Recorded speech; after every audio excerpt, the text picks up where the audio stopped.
Kello löi 12, kun sade vihdoin taukosi. Katuvalot heijastuivat märästä asfaltista pitkinä, keltaisina juomina. Elias puristi sateenvarjon kahvaa niin lujaa, että rystyset valkenivat. Hän tiesi, että joku seurasi häntä. Askeleet takana. Hitaat, rauhalliset, laskelmoidut. Olivat kuuluneet jo 3 korttelin ajan. Hän pysähtyi kuuntelemaan. Askeleet pysähtyivät myös. Vain sade tippui rännistä katukiveykseen. Tip, tip, tip. Elias kääntyi hitaasti.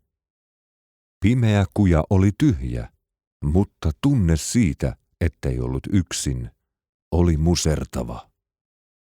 Hän sytytti savukkeen vain nähdäkseen, tärisivätkö hänen kätensä.